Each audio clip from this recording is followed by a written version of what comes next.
Assalamualaikum warahmatullahi wabarakatuh. Kita jumpa lagi dengan saya di sini. Pembahasan kali ini adalah bagaimana untuk membuat perizinan usaha. Seorang pengusaha ya, pasti dia mendirikan usahanya sesuai dengan aturan pemerintah, maka dia akan membuat namanya perizinan usaha ya. Situ surat izin tempat usaha maupun SIO ya. Nah, dalam hal ini seorang pengusaha ya pasti akan mengurus yang namanya surat izin usaha. Bagaimana prosedur dalam membuat yang namanya situ ya?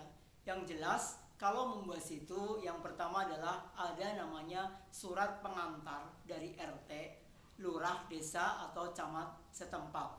Kemudian dilampirkan beberapa hal, yaitu fotokopi kartu tanda penduduk ya.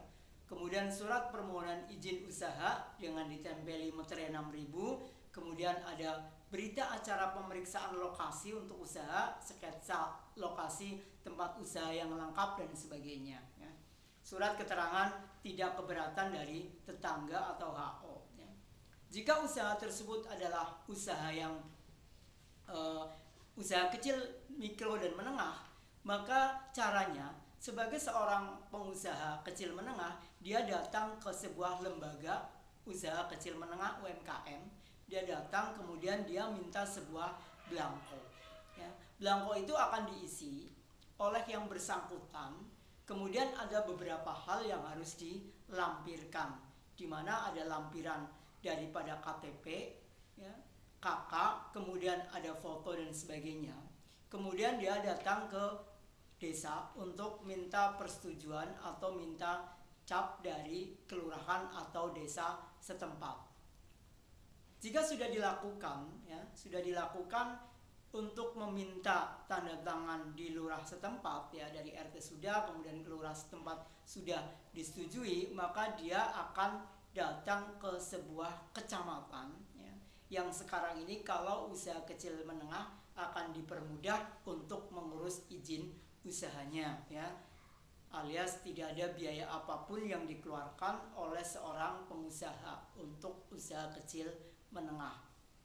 Setelah dia di kecamatan, dia akan menyerahkan belangko ya, yang sudah ditandatangani dari setempat atau dari lurah dia tinggal, yang mana di sana lengkap menyebutkan di mana usahanya, tempat tanggal lahir dan sebagainya sudah lengkap dilakukan. Kemudian dia akan diurus di sebuah kecamatan di mana kecamatan dia tinggal.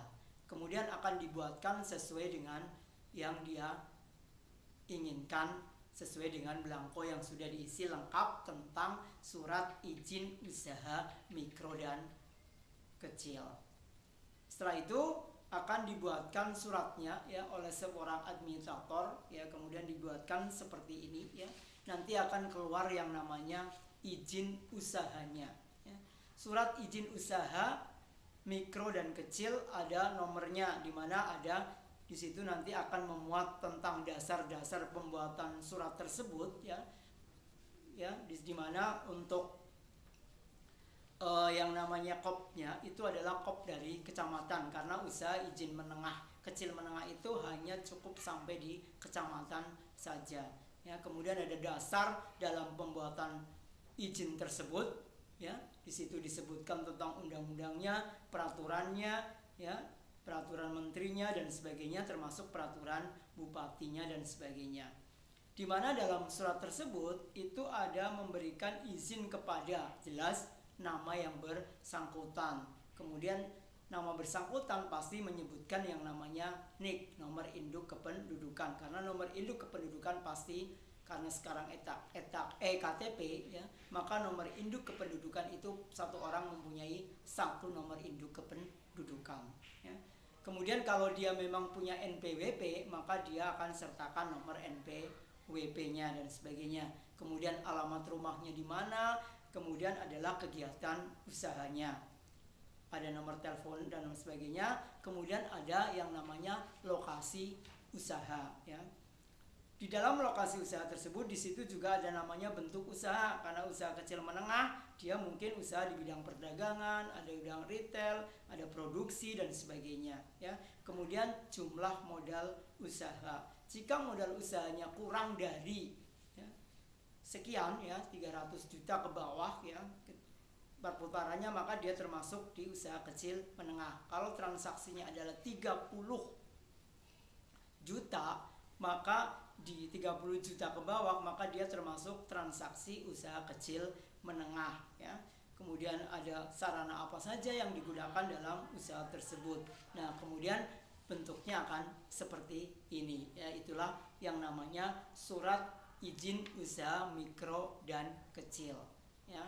Semoga bermanfaat untuk kalian, baik buat kalian yang masih belajar ataupun para calon pengusaha-pengusaha yang ada. Semoga bermanfaat dan membantu bagaimana cara memperoleh yang namanya surat izin usaha kecil dan menengah. Terima kasih.